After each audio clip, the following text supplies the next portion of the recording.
अच्छा बोलो, भगवान मिल जाएं और भगवान के मिलने के बाद शांति ना मिले तो ये अफसोस की बात है, आश्चर्य की बात है कि नहीं? भगवान मिल गए लेकिन भगवान के मिलने के बाद भी शांति नहीं मिल रही।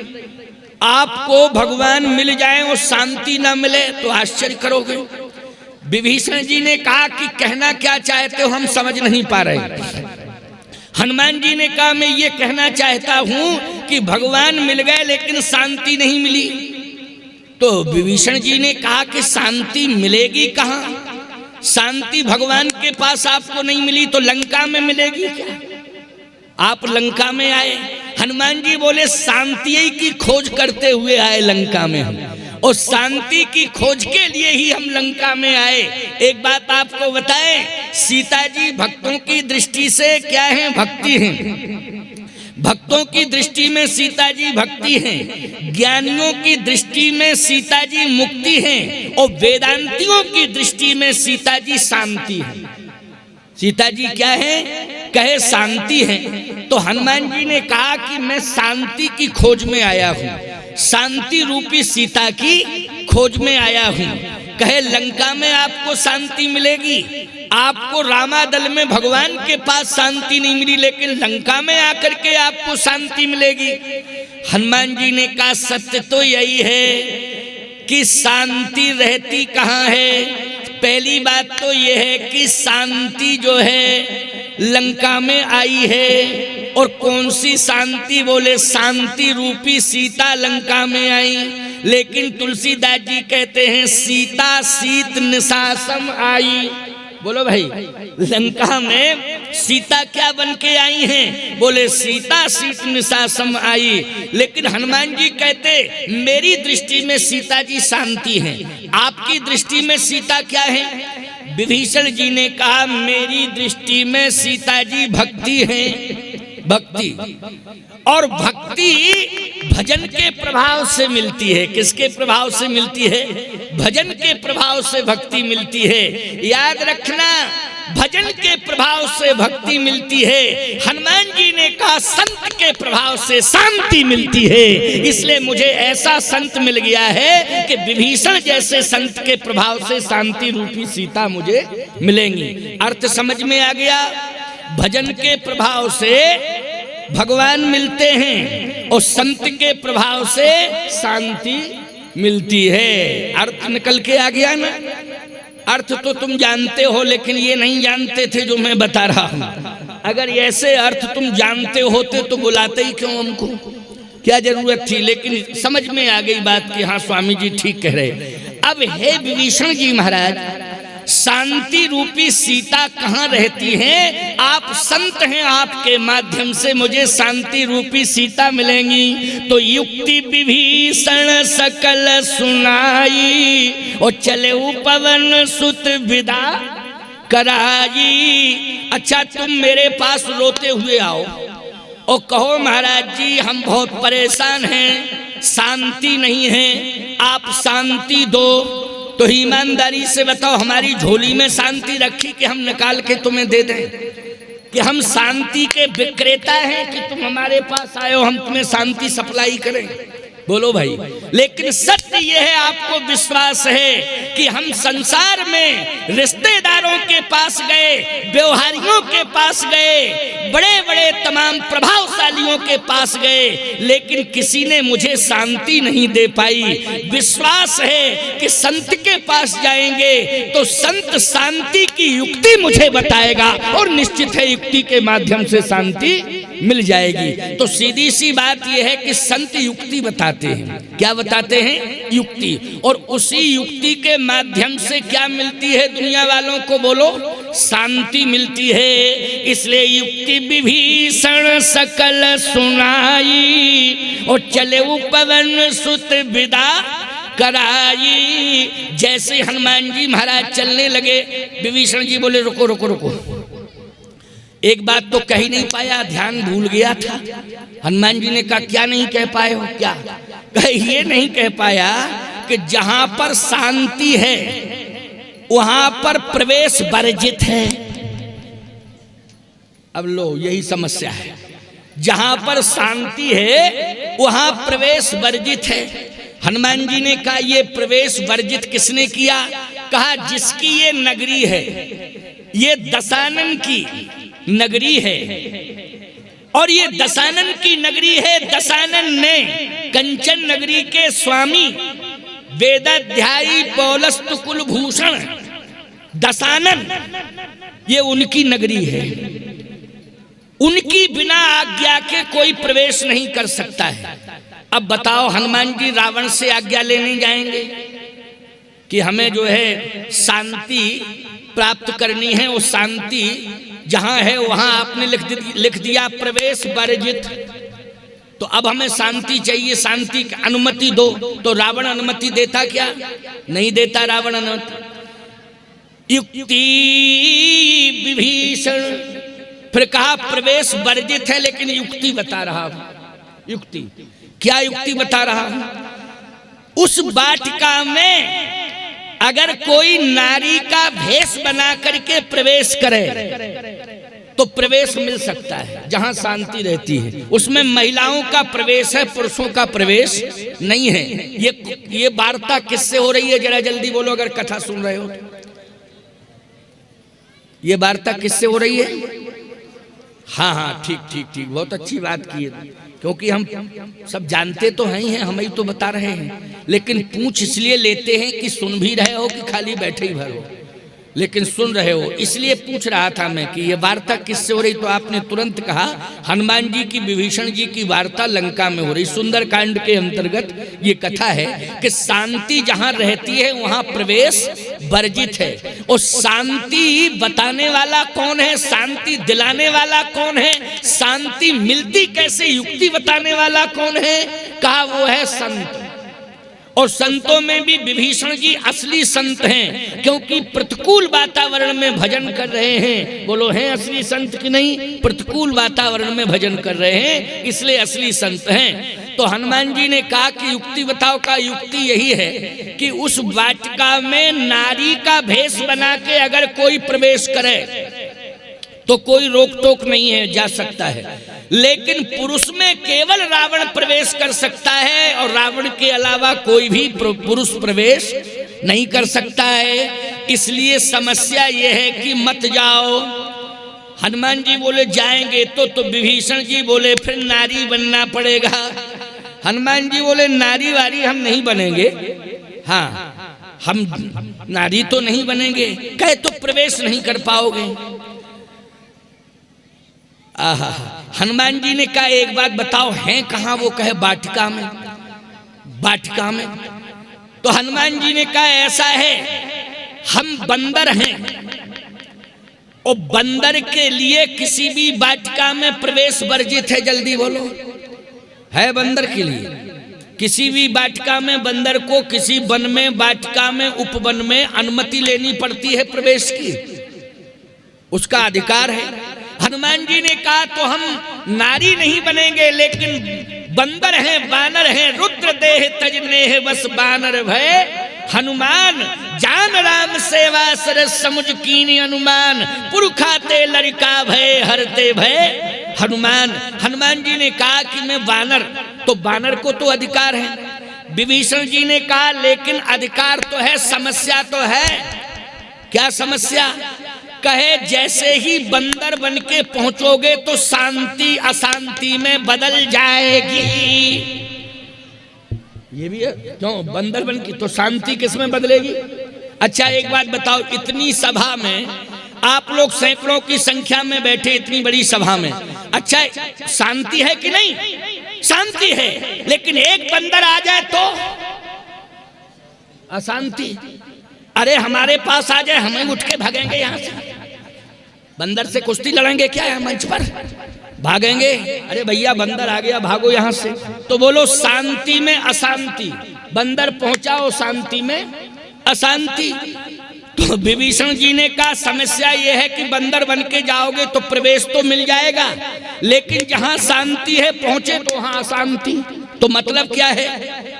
कि शांति की खोज में निकले हो, पैदा कर रहे हो अशांति।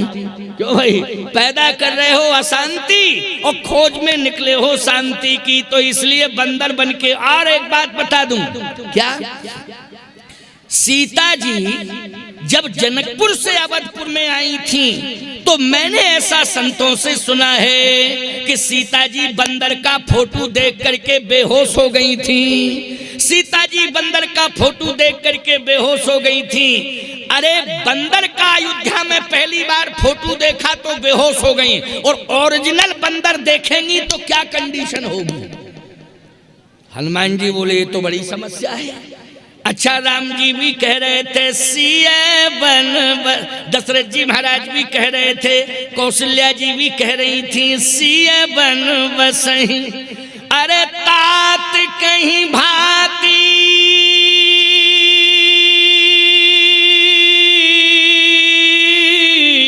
ओ चित्र लिखित कपि देख डराती। सिए बन बसई तात कहीं भाती, चित्र लिखित कपि देख डराती। सीता जी बंदर का फोटो देख करके डर गई, बेहोश हो गई। अगर सीता वन में जाएंगी तो बड़े बड़े बंदर मिलेंगे, क्योंकि बंदर वन में ही रहते हैं। बोलो, रहते हैं कि नहीं? बड़े बड़े बंदर मिलेंगे, बड़े बड़े हिंसक जीव मिलेंगे। क्या कंडीशन होगी सीता जी की? इसलिए सीता तुम वन में मत जाओ। लेकिन विभीषण जी ने कहा समस्या यही है कि अगर सीता जी ने देख लिया बंदर को तो बेहोश हो जाएंगी, और बेहोश होंगी तो फिर क्या मतलब? शांति की जगह अशांति, अशांति। तब क्या होना चाहिए? युक्ति विभीषण सकल सुनाई। क्या? अब तीसरी युक्ति बता रहे, सुन लो। तीसरी युक्ति ये बताओ कि भेष बंदर का हो तो प्रवेश मिल जाएगा, लेकिन डायरेक्ट सीता जी के पास मत जाना। ये युक्ति कौन बता रहा है? विभीषण बता रहा है युक्ति। डायरेक्ट सीता जी के पास मत जाना, फिर बंदर बन करके प्रवेश मिल जाएगा।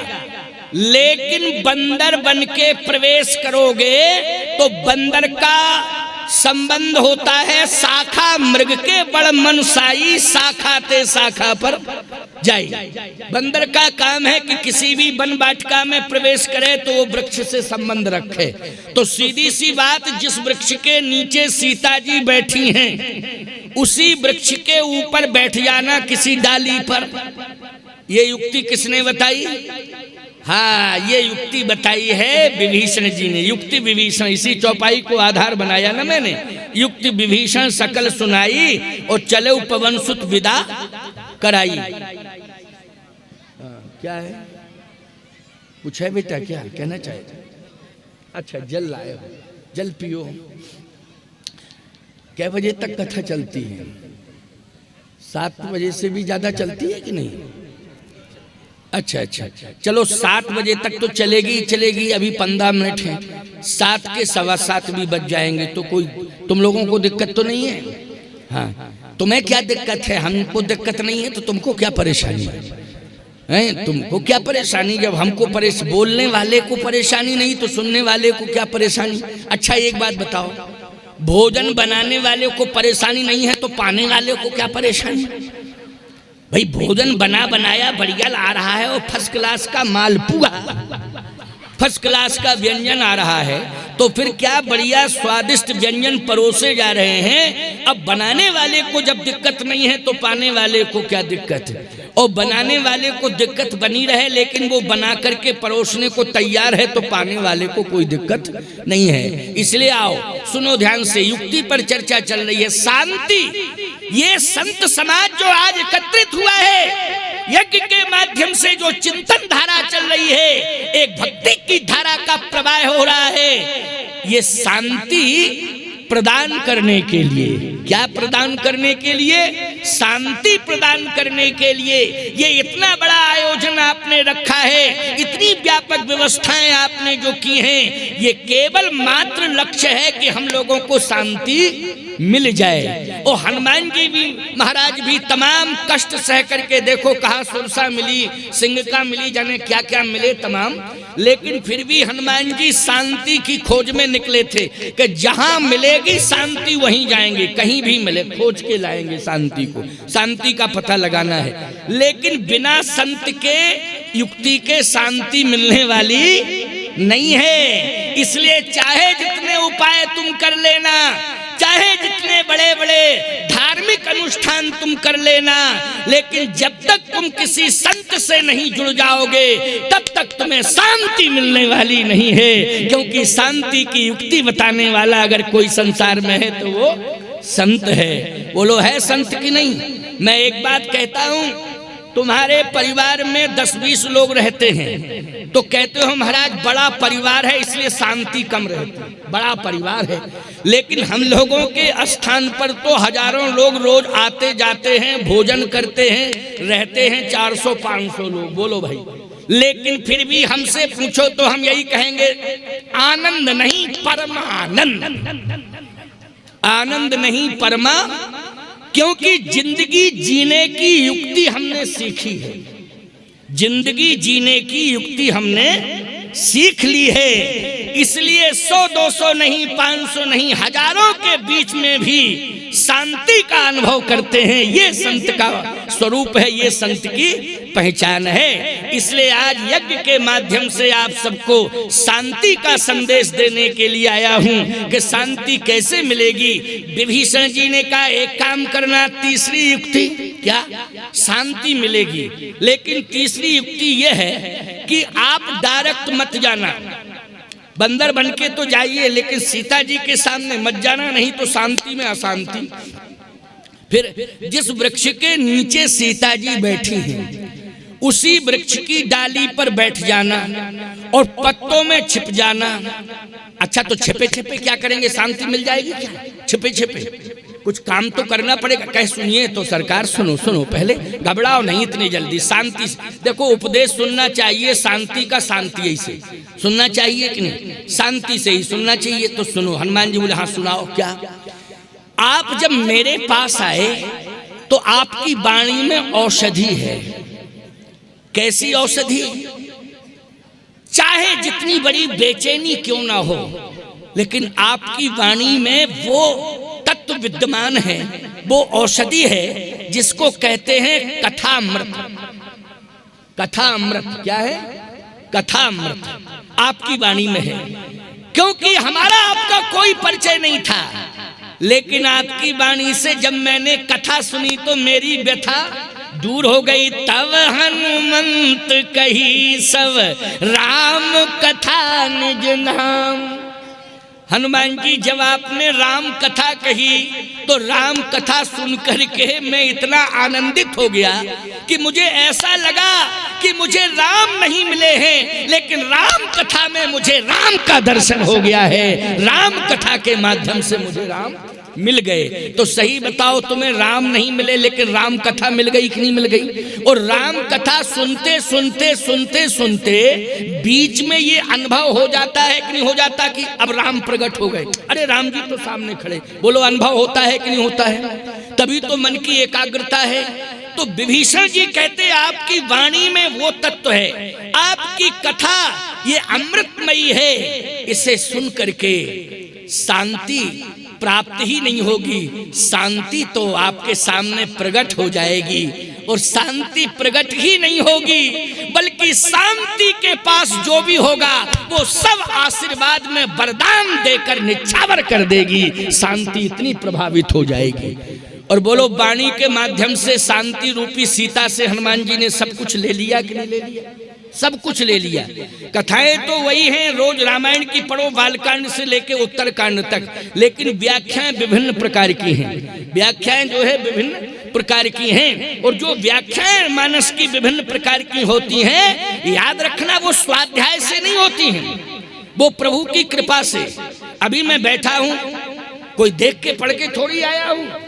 जो प्रभु कहलवाते जा रहे हैं, बताते जाए, वैसा मैं प्रसारण करता जा रहा हूँ। समझ गए हो कि नहीं? अभी कमरे में मुझसे जाके मिलोगे तो पता ही नहीं चलेगा कि यही महाराज बोल रहे थे कि और कोई दूसरे थे, पता नहीं। ये तो सकुड़ा मुकड़ा बाबा बैठा हुआ है। क्यों भाई?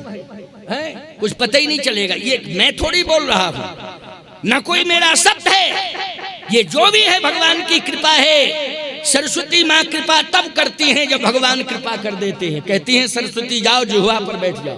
भगवान से, भगवान ही सरस्वती जी से कहते जाइए जुहुआ पर बैठिए और वाणी का प्रसारण होना चाहिए। तो कहने का तात्पर्य मेरा यह है, ध्यान से सुनना, समझने की कोशिश करना। आप सभी रामायण के प्रेमी श्रोता हो, बहुत बरसों से कथाएं सुन रहे हो।